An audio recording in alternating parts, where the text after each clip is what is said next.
आप भी अपने घर वालों को चटखारे भी करवाएं और सेहतमंद भी बनाएं। नया मीठा ईद पर हो जिसमें ना सूजी ना बेसन ना ब्रेड ना आटा कुछ भी ना मिलाएं। यकीन माने खुशबू का है ऐसा तूफान कि दूर दूर से आएगा पैगाम। इतना मज़ेदार, इतना लजीज आइटम। पुरानी चीज़ें बहुत खाई हैं, बस इसकी कमी है। ये इतनी मज़ेदार बर्फ़ी है, शायद आप में से कभी किसी ने बनाई हो। चोखा लजीज आइटम कहीं नहीं मिलना, ढूंढ ले भले, आपको मिलेगा किरण के खाने चैनल पर। अस्सलाम वालेकुम, मैं हूँ किरण और आप देख रहे हैं यूट्यूब चैनल किरण के खाने। ना कभी खाई होगी और ना आपको कोई कभी बता सकता है, क्योंकि किसी को पता ही नहीं है ये इतनी मज़ेदार है। सबसे पहले एक कढ़ाई में आधा कप नॉर्मल घर के टी कप से चीनी ले लें। मीडियम आंच करके चीनी को कैरमलाइज होने दें। साथ में कुछ मसाले लाजमी जाएंगे। एक दालचीनी का छोटा टुकड़ा ले लें, 2 अदद लौंग ले लें, एक साबुत जायफल लिया है। जायफल को तोड़कर उसका चौथा हिस्सा ही आपने इस्तेमाल करना है एक जायफल में से। जैसे चीनी कैरमलाइज होगी मीडियम आंच पे, साथ साथ मसाले भी इसमें ये भुनेंगे। अच्छा, ये 3 मसाले इस बर्फ़ी में लाजमी से जाएंगे। सारा फ्लेवर इन मसालों की वजह से ही इसके अंदर आएगा।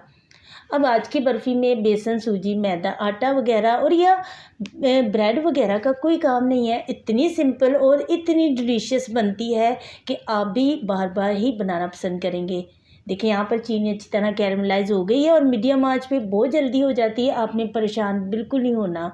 पास में आपने पहले से उबला हुआ दूध लेना है। पूरा 1 गिलास भरकर इसमें दूध लगेगा, यानी नॉर्मल घर के टी कप से 2 कप दूध जाएगा इसमें लाजमी से। थोड़ा थोड़ा करके आपने दोनों कप दूध के इसमें डाल देने हैं। आज फ़िलहाल से हमने दूध डालते वक्त इसकी हल्की कर दी थी, ताकि चीनी जो है वो थोड़ी ज़्यादा कैरमलाइज भी हो जाए तो कड़वापन आ जाता है। इसलिए चीनी आपने बस जैसे कैरमलाइज हो तो फ़ौरन से आपने उसमें दूध डालना है।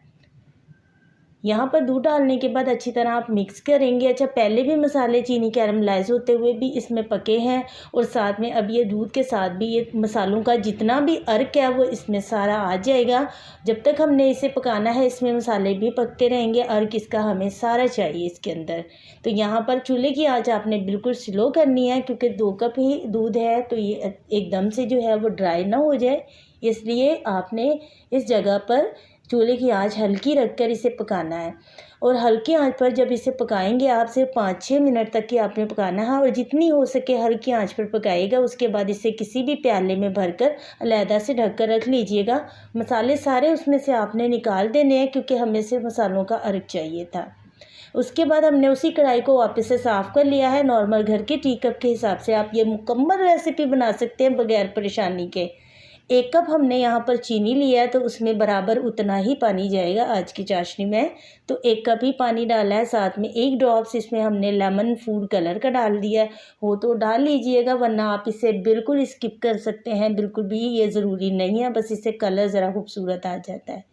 चाशनी को स्टार्ट में आपने मीडियम आंच पर पकाना है और 5 मिनट पूरा पकाना है।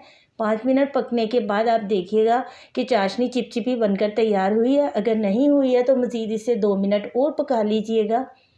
मज़ीद इसे 2 मिनट पकाने के बाद फिर से हमने इसे एक मरतबा से चेक किया है तो यहाँ पर खूब अच्छी चिपचिपी सी चाशनी बनकर तैयार हो गई है। चाशनी जितनी अच्छी चिपचिपी बनेगी उतना ही ये मज़ेदार सी आज की बर्फ़ी बनने वाली है।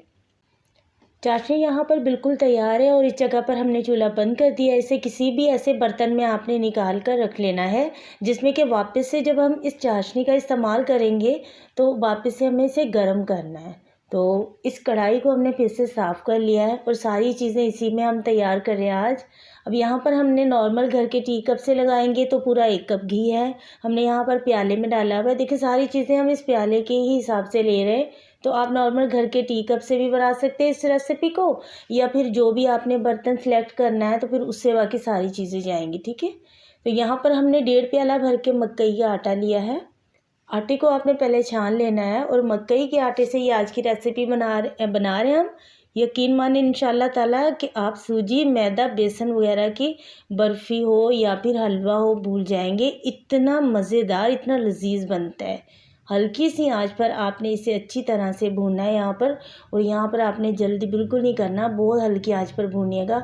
हमने चूल्हे की आंच को हल्की सी रखा हुआ है, क्योंकि ये बहुत जल्दी भून जाती है, फूलना शुरू हो जाता है मकई का आटा। तो लेकिन ये कि हल्की आंच पर भूनने से ना बहुत अच्छा फ्लेवर आता है और कलर भी एकदम से ख़राब नहीं होता।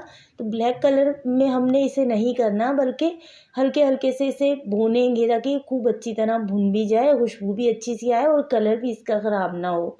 तकरीबन आपको 6-7 मिनट ही लग जाएंगे, ज़्यादा टाइम नहीं लगेगा।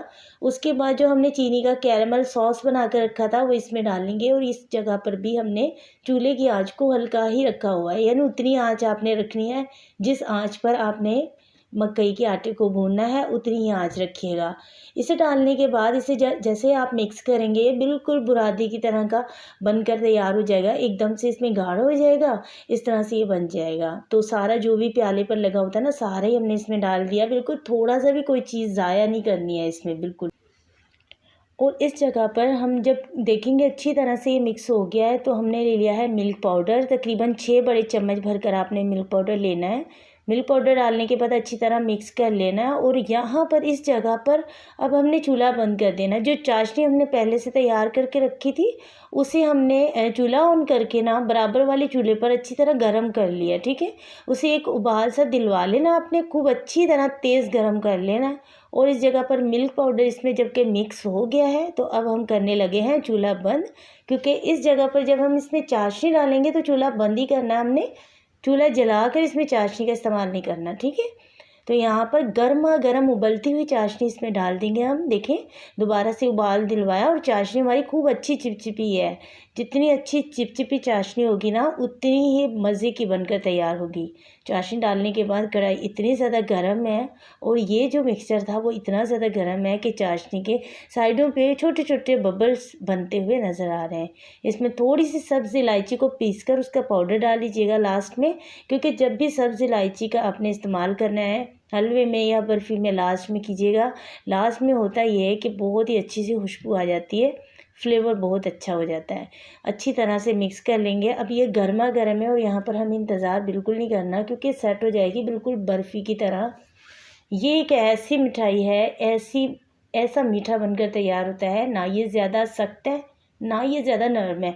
अक्सर हमें ये शिकायत होती है ना, कोई चीज़ हम बनाते हैं, कोई बर्फ़ी वगैरह है सूजी की या बेसन की, तो वो ज़्यादा नरम हो जाती है तो भी अच्छी नहीं लगती, बहुत ज़्यादा सख्त हो जाती है तो भी अच्छी नहीं लगती। यही वो मिठाई है जो बिल्कुल बहुत ही ज़बरदस्त, बहुत ही टेस्टफुल बनकर तैयार होती है। मुझे तो पूरा यकीन है कि आप एक ही मर्तबा इसे बनाएंगे तो हर बार इसी बर्फ़ी को बनाना पसंद करेंगे। बच्चों बड़ों को सबको ये बहुत ज़्यादा पसंद आएगी।